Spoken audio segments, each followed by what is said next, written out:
What's up, everybody? This is PJ with Matt Black Tech, back here with another video, and today we're going to be talking about some reasons why you should maybe consider getting a projector over a TV.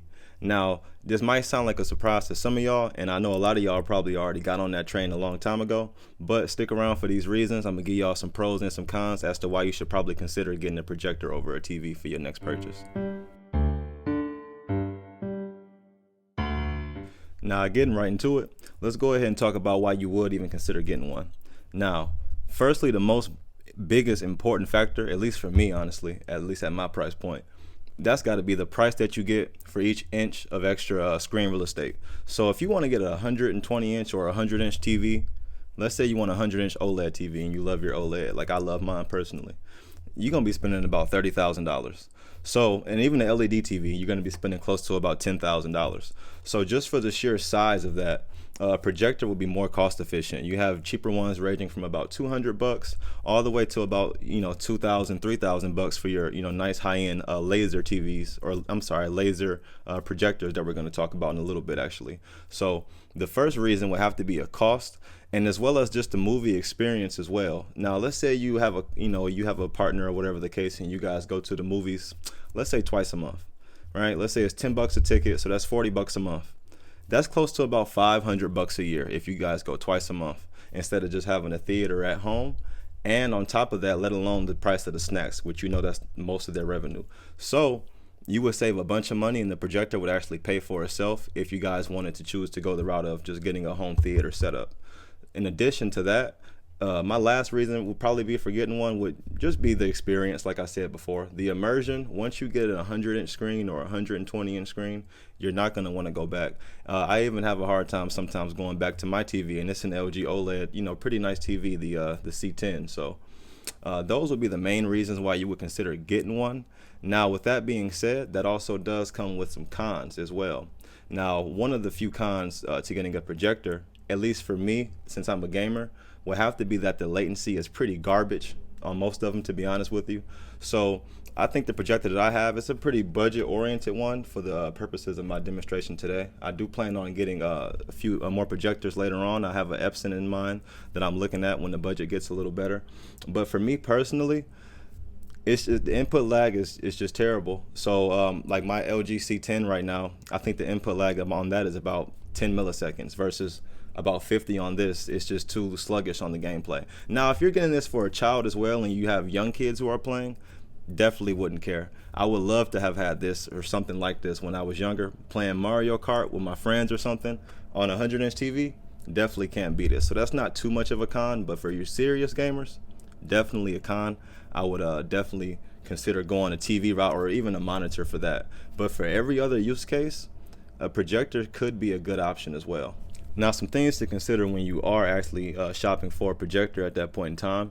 You want to make sure to look at the specs. Now, a lot of projectors are pretty faulty on their specs, and actually they outright just lie sometimes. I would go with a more reputable brand, and actually it's more worth it to actually spend that money. So what you want to look for as far as the specs for the brightness, a lot of them will have a bunch of different things like lumens and whatnot. What you want to look for specifically for a projector is a measurement called ANSI lumens. Now, depending on what setting you have your projector in, you would require a different amount of brightness. Now, the higher in brightness that you would go would depend on what room that you were in. Now, for a basement setting, you don't need too much brightness as far as too many ANSI lumens, but and it's not a case where more is always better. That does come with the sacrifice a lot of times of color accuracy and contrast and things of that nature. But a lot of those downsides can be mitigated if you get a projector screen. They do have different screens with different properties. I can make a video on that in a later date. If you guys would like, go ahead and drop a comment below. But with that being said, they have things like ambient light rejecting projectors. Projector screens. And what that will essentially do is the glare and reflections from light sources from the side and whatnot, the reflections will be dampened a bit more, so it'll just help preserve the image quality and the brightness of your image whenever you are viewing movies and whatnot. So that is something to take into consideration as far as where you have it. Also, another consideration is the type of projector you want to get. Now they have short throw projectors, ultra short throw projectors. Your laser projectors are going to be ultra short throw for the most part. And now laser projectors are going to be the most expensive, but they are the ones that I recommend if you actually want to fully replace your TV. The ultra short throw laser projectors, you can sit them like basically right up in front of the wall where a TV would naturally go. And a lot of those, they have not many of the downsides that I spoke of before. And another consideration is going to be the lamp life. What light source you choose is going to depend on, the budget that you're in and what you're looking for as far as brightness and other features. But the most expensive, but also the best, is going to be lasers.